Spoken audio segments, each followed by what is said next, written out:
तो यह जिंदगी भर सतत दुख और पश्चाताप का स्रोत रहेगा। अपने पर्स में रखे इस धन के बारे में तुम्हारी सबसे ज्यादा इच्छा क्या है? इसे सुरक्षित रखना। मैथन ने प्रशंसा के अंदाज में कहा, बहुत समझदारी का जवाब दिया। तुम्हारी पहली इच्छा सुरक्षा की है। क्या तुम यह सोचते हो कि तुम्हारी बहन के पति के पास पहुंचने पर यह धन सचमुच संभावित नुकसान से सुरक्षित रहेगा? मुझे डर है कि यह सुरक्षित नहीं रहेगा। उसमें धन को सुरक्षित रखने की समझदारी नहीं है। ऐसे व्यक्ति पर धन के मामले में विश्वास क्यों करते हो? रिश्ते नातों की मूर्खतापूर्ण भावनाओं से विचलित होना ठीक बात नहीं है। अगर तुम अपने परिवार या मित्रों की मदद करना चाहते हो तो धन गंवाने के जोखिम लेने के अलावा दूसरे तरीके खोजो। यह मत भूलो कि जो लोग धन की सुरक्षा करने के मामले में कुशल नहीं होते हैं, धन उनके पास से अप्रत्याशित तरीकों से चला जाता है। दूसरों को देकर धन गंवाने से तो अच्छा है कि तुम खुद ही खर्च करके इसे उड़ा दो। सुरक्षा के बाद इस धन के बारे में तुम्हारी क्या इच्छा है? यही कि इससे ज्यादा धन आए। एक बार फिर तुमने समझदारी भरा जवाब दिया है। इसे अतिरिक्त धन कमाने के काम में लगाया जाना चाहिए, तभी यह बढ़ेगा। समझदारी से उधार दिया गया धन इंसान के बूढ़े होने से पहले दुगुना हो जाता है। अगर तुम मूलधन गंवाने का जोखिम लेते हो तो तुम उसके ब्याज को भी गंवाने का जोखिम लेते हो जो यह कमा सकता है।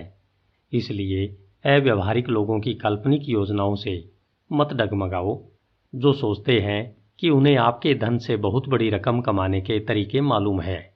इस तरह की योजनाएं हवाई सपने देखने वाले लोग बनाते हैं, जिन्हें व्यवसाय के सुरक्षित और विश्वसनीय नियमों का ज्ञान नहीं होता है।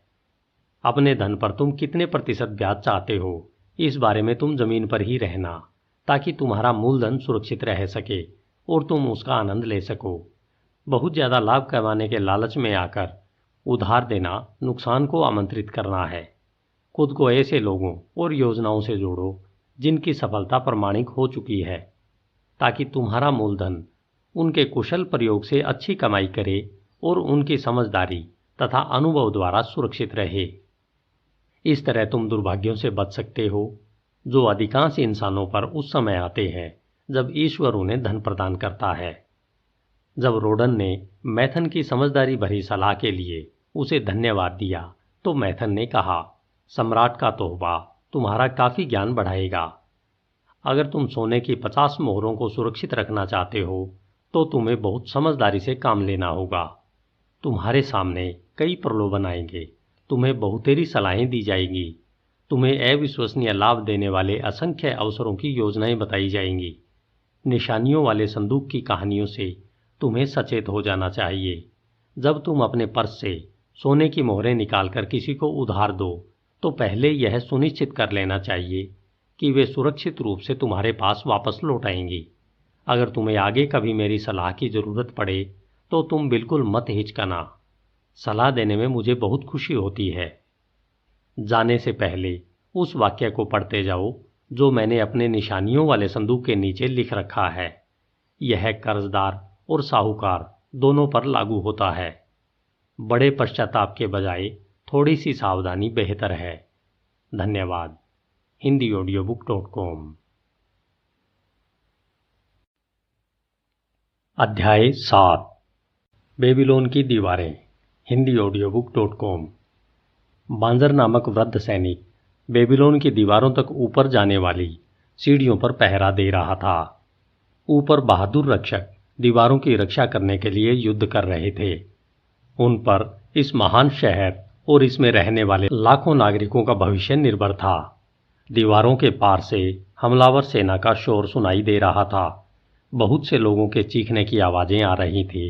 हजारों घोड़ों की टापें सुनाई दे रही थी और मेंढों की कान फोड़ू आवाजें आ रही थी जो अपने सिर से कांसे के द्वार पर प्रहार कर रहे थे। नगर के द्वार के पीछे वाली सड़क पर सैनिक भाले लेकर तैयार थे। द्वार टूटने की स्थिति में वे दुश्मन से मुकाबला करने के लिए तैयार खड़े थे, परंतु इस काम के लिए तैयार सैनिकों की संख्या आवश्यकता से बहुत कम थी। बेबीलोन की ज्यादातर सेना सम्राट के साथ एलेमाइट्स के खिलाफ पूर्व दिशा में लड़ने गई थी। उनकी अनुपस्थिति में शहर पर हमले की कोई आशंका नहीं थी। इसलिए रक्षा करने वाली सेना बहुत कम थी। अप्रत्याशित रूप से उत्तर दिशा से एसीरियंस की शक्तिशाली सेना ने हमला कर दिया और अब रक्षा की जिम्मेदारी इन दीवारों पर आ गई थी, वरना बेबीलोन नष्ट हो जाता। बूढ़े सैनिक बांजर के आसपास नागरिकों की भीड़ लगी थी।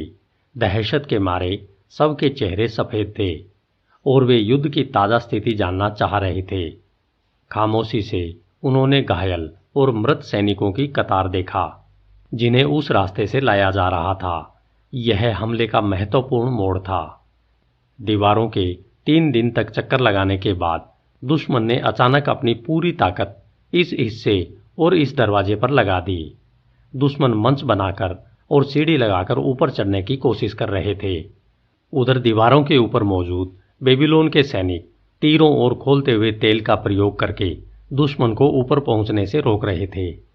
अगर इसके बावजूद कोई दुश्मन ऊपर पहुंच जाए तो सैनिक भाले लेकर तैयार खड़े थे।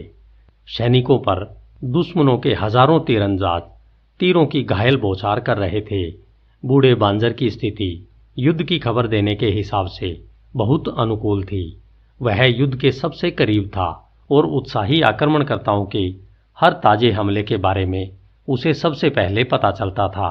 एक बूढ़े व्यापारी ने करीब आकर अपने कमजोर और कांपते हाथों को हिलाते हुए पूछा, मुझे बताओ, दुश्मन अंदर तो नहीं घुस आएंगे? मेरे बेटे सम्राट के साथ गए हैं। मेरी बूढ़ी पत्नी की रक्षा करने वाला कोई नहीं है। दुश्मन मेरा सारा सामान लूट कर ले जाएंगे, मेरा भोजन भी ले जाएंगे। हमारे पास कुछ भी नहीं बचेगा। हम बूढ़े हैं, इतने बूढ़े कि हम अपनी रक्षा नहीं कर सकते और हमें गुलाम के रूप में भी बेचा नहीं जा सकता। हम भूखों मर जाएंगे, हम तबाह हो जाएंगे। मुझे बताओ कि कहीं वे अंदर तो नहीं आ जाएंगे। सैनिक ने जवाब दिया, शांत रहें अच्छे व्यापारी, बेबीलोन की दीवारें बहुत मजबूत है। घर जाकर अपनी पत्नी को तसल्ली दो कि दीवारें आपकी तथा आपके सामान की सुरक्षा उसी तरह करेगी जैसे वे सम्राट के बेशकीमती खजाने की रक्षा करती है। दीवार के पास खड़े रहें ताकि कहीं कोई उड़ता हुआ तीर आपको न लग जाए। बूढ़े व्यापारी के चले जाने के बाद गोद में बच्ची लिए एक महिला वहां पर आकर खड़ी हो गई। सैनिक, ऊपर से क्या खबर है? मुझे सच सच बताना ताकि मैं अपने पति को तसल्ली दे सकूं। वह गहरे घावों की वजह से बुखार में पड़ा है, परंतु वह मेरी रक्षा करने के लिए जिरे वक्त और भाला उठाकर बाहर निकलने के लिए तैयार है। मुझे बच्चा होने वाला है। वह कहता है कि अगर दुश्मनों की सेना अंदर घुस आई तो उसका प्रतिशोध भयानक होगा। तसल्ली रखो, एक बच्चे की माँ और दूसरे बच्चे की होने वाली माँ, क्योंकि बेबीलोन की दीवारें तुम्हारी तथा तुम्हारे बच्चों की रक्षा करेगी। वे ऊंची और मजबूत है। क्या तुमने हमारे बहादुर सैनिकों की आवाज़ नहीं सुनी जब उन्होंने सीढ़ियों पर चढ़ने वालों पर खोलते हुए तेल के ड्रम फेंके थे? हाँ, मैंने वह आवाज़ सुनी थी और मैंने हमला करने वाले मेढ़ों की आवाज़ भी सुनी थी जो हमारे द्वार पर प्रहार कर रहे हैं। अपने पति के पास लौट जाओ, उसे बता दो कि दरवाजे मजबूत है और इन मेंढों के प्रहार से उनका बाल भी बांका नहीं होगा। यह भी बता दो कि अगर सीढ़ी लगाकर कुछ दुश्मन सैनिक दीवारों पर चढ़ने में सफल हो भी जाते हैं तो भालों की नोक उनका इंतजार कर रही है। इन इमारतों के पीछे से संभल कर जाना। बांजर सैनिकों की टुकड़ी को रास्ता देने के लिए एक तरफ हट गया। कांसे की आवाज करती ढालों और भारी कदमों से जब सैनिक पास से गुजरे तो एक छोटी लड़की ने बांजर के कमरबंद को खींचा। उसने आग्रह किया, सैनिक, मुझे बताओ, हम सुरक्षित तो हैं? मैंने भयानक आवाजें सुनी है।